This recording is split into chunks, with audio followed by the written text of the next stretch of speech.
বর্ষাকালে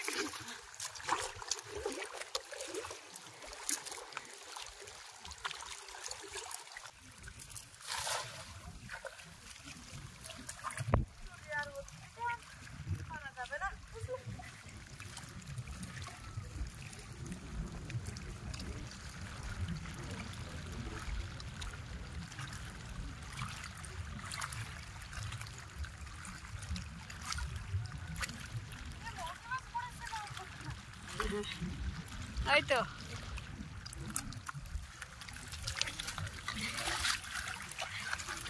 কাছে তো একটা দুটো করে চিংড়ি মাছ পড়ছে, দূরে মেরে দেখো, দূরে পুঁটি মাছ। হ্যাঁ, বড় বড় সাইজের বেশ কয়েকটা পুঁটি।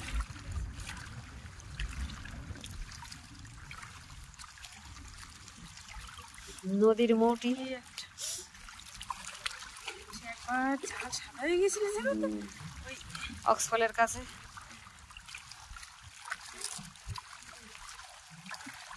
সুন্দর বড় বড় দেখো, সেই চাষি এরকম ঝাঁক দেখে দেখে মারতে। এত ঢেউ আর ঝাঁক কি আর দেখা যায়? এ কি আর বাড়ির পুকুর? তাই ঝাঁকে ঝাঁকে ছুটবে মাছ, এই ওখানে মারো। তো ঢেউ হচ্ছে, ঢেউয়ের সঙ্গে কোথায় মাছ চলছে দেখা যাচ্ছে না। মারলে তার ভিতরে যদি পড়ে গেল তো হলো, ভাগ্যের জোরে নাকি। এই যে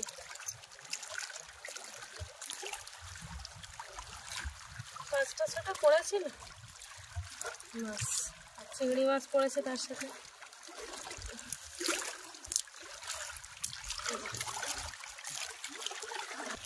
এই ব্যাপার, অত কানা দিয়ে যাচ্ছ কেন? সাবধানে এসো, দেখে এসো। নদীতে এসে এসে কি ভয়টাই কেটে গেছে নাকি? দাদা বলেছে নদীতে আসলে কি একটা বোট আসছে, আগে আসলে খুব ভয় পেতাম, এবার সবসময় এসে এসে এখন শীতের সময় যদিও কুমির টুমির কম উপরে উঠে থাকে ওরা এখন, তবুও বলা তো নেই, বলার নেই কখন কিভাবে এসে যাবে।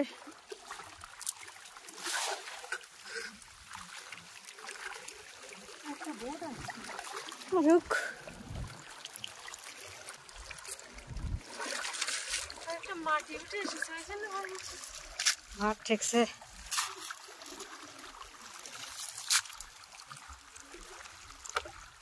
একটা চিংড়ি মাছ আছে, এটা আমি জানি, কারণ হাতের ফলে আমি ধরে রেখেছি। যত সব বড় চিংড়ি মাছ কিন্তু বড় চিংড়ি মাছ থাকে সব এই উপরে চলে আসে বেশি,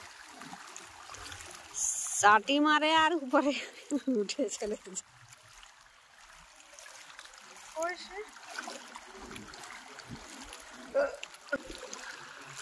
কাছে চলে এসছে যে বোট আর বোট, বোট আর বোট, সব বোটের জন্য। আর ওই যে দুখানা লাফাচ্ছে এক জায়গায়। আস্তে করে বসে মাথাটা চেপে দিই।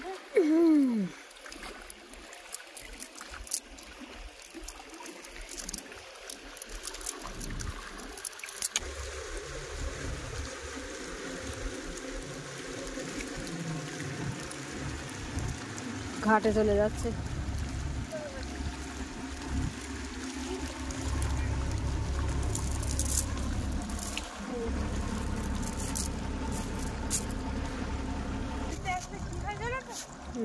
আমার পার আঙুল ঠান্ডায় যেন ঠান্ডা তো মাটি। পায়ের আঙুলে কাজ করে।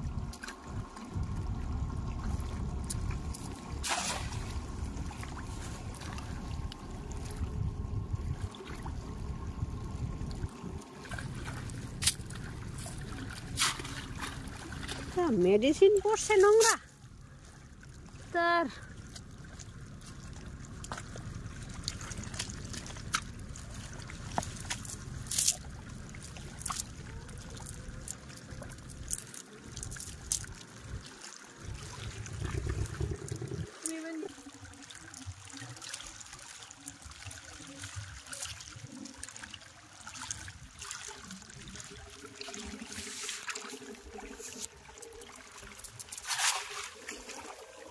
পড়েছে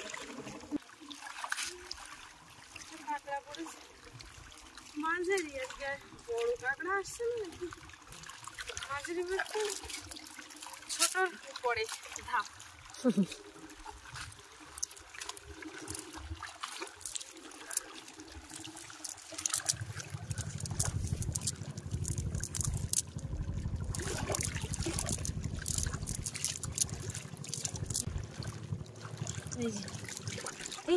এই যে এদিকে দেখতে গিয়েছে পড়ে গেছে শেষ পা ছাড়িয়ে দেবে বলো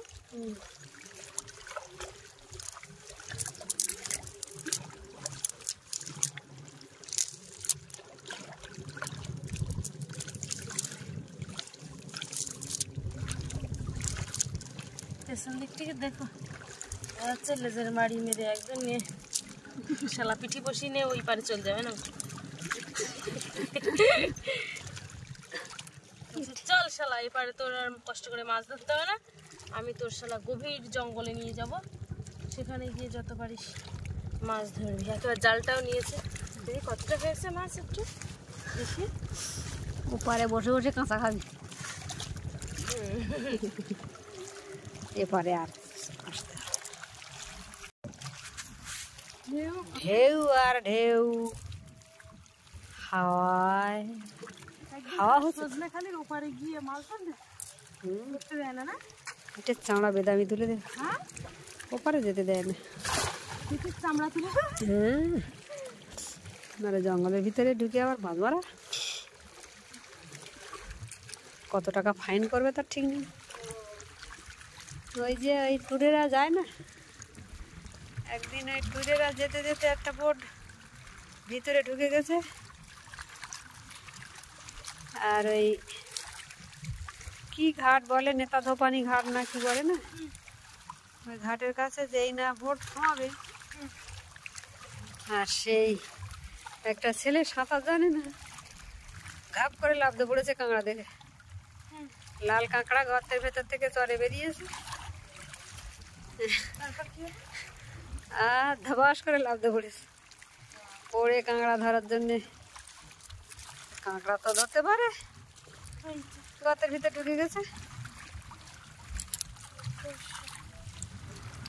আর ওকে গলা ধরে সঙ্গে সঙ্গে এই বোটের লোকও লাফতে পড়েছে ঝাঁপিয়ে পড়েছে ফাইন করেছে 5,000 টাকা ফাইন করলো সঙ্গে সঙ্গে দিতে হলো না কিছু করার নেই ওদের কিছু নিয়ম আছে সেগুলো ওরা বেরোনোর সময় বলে দেয় তো না অফিস থেকে যাওয়া যে এই এই নিয়মগুলো মেনে চলতে হবে নোংরা ফেলা নিষেধ